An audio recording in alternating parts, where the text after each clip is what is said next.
that is actually my dream to help or build a sort of for a shelter for animals and for their protection and conservation and all that. After all those struggles and setbacks, you somehow found what you were really passionate about also. Yeah, that's the thing, and it's crazy. Like you feel like uh, you're drowning. You're drowning in your own career and your own profession and so on. And I think there are lots of people who do different jobs, but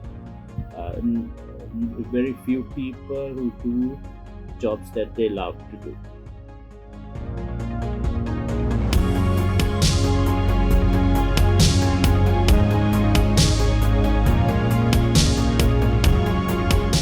Hi Chamindra, welcome to the canvas. How are you doing today? Thank you very much. I'm good, thank you, and thank you for having me as well. It's a pleasure to be here. Yeah. So now Chami, tell us about yourself. Define yourself in three types of characteristics that you could define yourself in. Well, I'm a fun-loving, simple guy um, who believe in hard work, um, being persistent, and also uh, being. I'm very particular in also details and quality. Like I look at things like the good old ways, about quality and not quantity. So even when I'm doing a painting, that's what I'm looking for as well. So basically, those are three main characteristics I would say I have, and I look for other things in those characteristics I look in for when I'm, trying to when I look at other paintings or anything what I do. That's lovely. Now, I have seen your Instagram profile and I have seen your art as well. Define your style, because I see a lot of animals also and a lot of focus on realism. So, how would you describe your style? I well, the style that I'm striving for and I'm looking for is realism. You know, basically, my idea of when I'm painting, when somebody's standing in front of it, viewing it, I want them to be transformed into that situation, and have those uh, that emotion and the feelings, and that's what I think. What a good painting also would do. To have some sort of emotion in a person, or uh, transform that person into that situation and experience that whole situation. So basically, uh, most of my art is about animals and nature, and that is where I'm going at, because in this current situation where a lot of uh, wildlife is being um, lost, I want to use my uh, art as a platform in conservation and trying to, that is actually my dream to help or build a sort of, for a shelter for animals and for their protection and conservation and all that. So, uh, my basically my style is all about realism and true to life. I wouldn't say it's photorealism, but I would say it's a realism with certain creativity, because it has my twist in it, and it's something that I want the people to experience, and I feel that that has been lost over the years. It's more or less like a classical form of painting, you can say. So now, Chamindra, what is it that you do professionally? Are you a full-time artist? Yes, of course. I'm working full time and this is my bread and butter basically.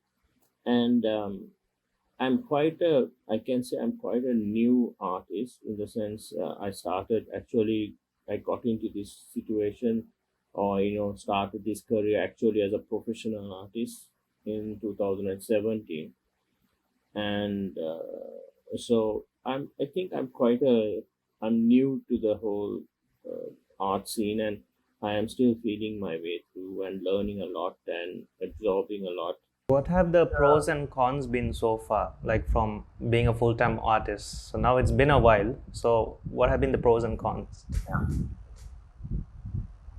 Well, I would say initially, I would say the cons, cons are basically, I would say initially when I was starting off, I was like I took on to this more realism style, and uh, that is what I like to do, and that is what I want to do it. But then the most of the feedback I got from the galleries and so on are not the not a very positive feedback. They were more, they, like, I example, I got, like, they were saying that, oh, this is not up to our aesthetics and so on and so forth, because most of them are always talking about contemporary art.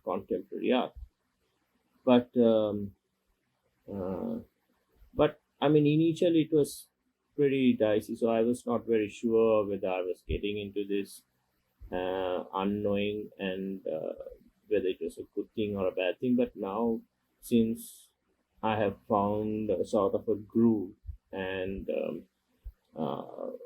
sort of a fan base and people who are interested, and it is a growing thing, and I think I'm getting a lot of positive feedback, and also I'm really happy about that. They're taking into it, and I think in a way art is also stretching your experiences and your situation. Sometimes it's also always good to swim opposite, in the opposite direction, in the sense, what I'm saying is, in this whole contemporary art world now, in the now, if you're going back to the classics and doing something that is extraordinary, you tend to sort of stand out, and you challenge all those those land marks and all this sort of thing. And I think that is, in a way, it's a challenging thing, but I think once you sort of can make your name and your mark, and you consistent in your work, I think you tend to make it. And I'm really happy that I've chosen this whole style of doing things, and my style, and even uh, the aim of it. The, like, there's a bigger picture involved, in the sense, not only the art, but also helping the wildlife and conservation and all that. So I think that's the positive side of it for me. And I'm still striving to make it my dream, ultimate dream. So before you became a full-time artist, like you told me about the struggles you faced. Before you became a full-time artist, what were you doing like as a profession? Were you always into art, or were you studying art? What were you doing before that? What made you also, and I also want to know what made you switch to art? Okay, well, since my real since my childhood, I was really into drawing, and I love drawing and things like that. I was, like, out of my three siblings, I was one who used to always just constantly draw, and look at things and draw, and or uh, it was those days, it was the comics that also caught on, and um, but it's how can I say, uh, the motivation. Sorry, I I knew that I wanted to do something in art, be creative. I wanted to end up doing a job as a creative person.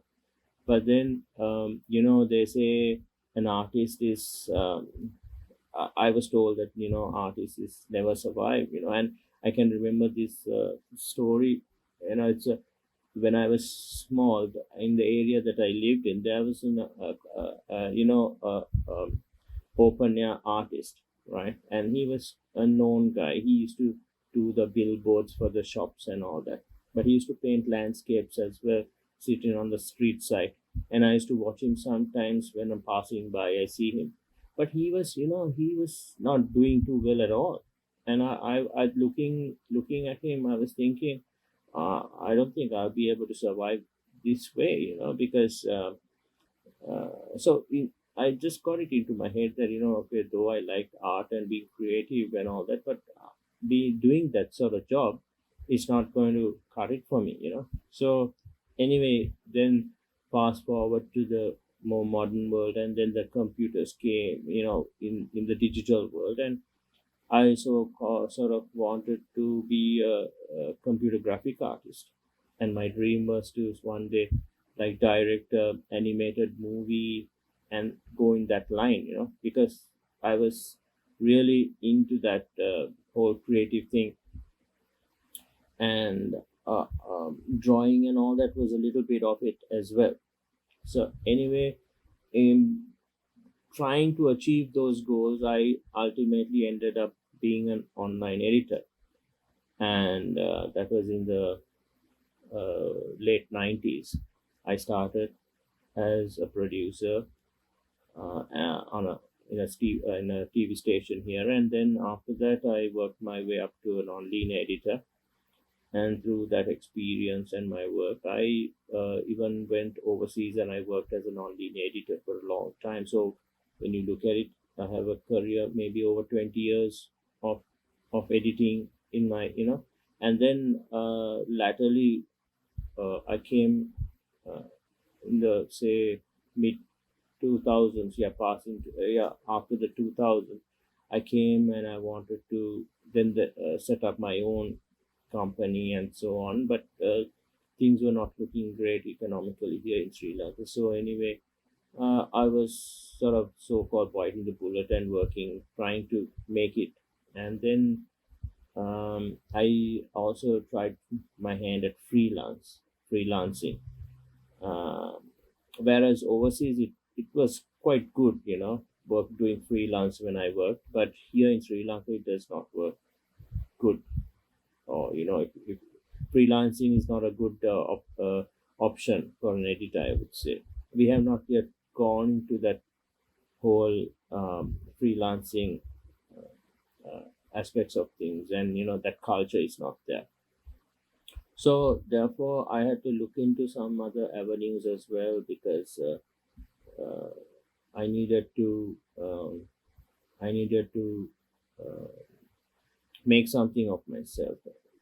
And editing, my whole career was sort of not working out after that. So then, in spite of all that experience I had in the as an editor, whereas overseas I worked for Discovery and all that sort of thing, and then mainly when I came down, then I had my daughter also. She was born, and then I actually what happened was I sort of struck a deal with my wife, saying that okay, I will stay back and work freelance and be sort of a house husband, taking care of my the little one, because I always believe if you have children, one of the parents has to stay back. And from both of us, whereas my job consists of it's a very seasonal thing, so there is a time where there's a lot of work that comes in, and at a time that there's nothing, right? So whereas her job was more consistent, so what I thought was okay, let she do the 9 to 5 job, and I will try to work freelance. And then the freelance just didn't work. Then what happened was um, I started to yeah, one day I was inspired by another artist who's now he's in Australia, and I saw some of his videos, and I was like inspired by his work, and then he had put out a few tutorials on it, on easy steps, easy guide to oil painting, and I just looked at that, and I thought, oh well, because in the past I have tried painting when I was small. Most of the in school what we were taught was mostly watercolors, and believe me, watercolors is one of the most difficult mediums you can get into, right? To master, it's not easy, right? So then when I we were doing that, I thought, oh no way, I can't do this. I won't be able to do this watercolor business. So I just stuck onto my pencil and eraser, and I was drawing. So, but then when I saw these videos, and then it was about oil painting, then I thought, maybe I should try my hand at it. And then I did. I bought a few stuff, and then I did a painting, and I myself was blown away. I just couldn't believe that I created a thing like that, because I called it soul. It was a very close up of a gorilla eyes, and I was just I couldn't believe. So once I did that, then it was no looking back. I just knew this is what I want to do for the rest of my life. And I just found it, and I was so happy that I found something that really enriched me, and just made me whole and so happy doing it. So I'm really glad actually even now to be doing it. So after all those struggles and setbacks, you somehow found what you were really like passionate about also. Yeah, yeah, that's the thing. And it's crazy. Like you feel like uh you're drowning. You're drowning in your own career, in your own profession, and so on. But I'm really happy now where I am, and I think there are lots of people who do different jobs, but very few people who do jobs that they love to do. You know, it's very rare you find somebody, and I'm tell you, I'm one of them. I really love what I do. There's no two words about it. So I'm really happy. So I'm really glad, Chamindra, that you found what your passion truly was, even after all the setbacks you had told me about. Now I want to know, Chamindra, what's one of the worst things you heard as an artist? Like anything that has bothered you? Yes, actually, as you said, something comes to mind. Well, I've been asked to paint more modern, more contemporary, so-called contemporary work, and I was told that, oh, it's not, it could be a piece of cake for you. I mean, I realize that if I'm going to do something modern, it's not going to be as difficult as what I'm trying to do, what my passion tells me, or what my heart tells me to do. But see, that is just it. I don't want to do something that it's that's easy, or that's sellable, or that is the in thing, or whatever. That is not my whole point of it. I'm doing this as a point where I want to showcase the beauty of the nature and the wildlife. And I feel that really we don't have nowadays. I don't know. Very rarely. I mean, maybe in Sri Lanka, I'm talking. Not very many artists are really touching on this subject, and we are supposed to be a paradise island. It's funny, because I was doing a painting of a swan, which is from Japan. And while painting this, I submitted it for an exhibition, Birds in Art. That was in 2021, and it was juried in and selected and all that. And then they asked me, about where I am from, and then uh, about the submission. And then while writing about my uh, biography and where I am from and all that, I just got me thinking. I keep saying Paradise Island, but I'm painting a subject from Japan. you know And so now I'm thinking, I'm trying to focus more on our endemic and our wildlife here, because that's the thing, most artists are overlooking that whole point, and so much beauty we are surrounded with. And I'm sure it's I don't know how long we're going to be with it. It's soon. We are losing it very fast and very soon.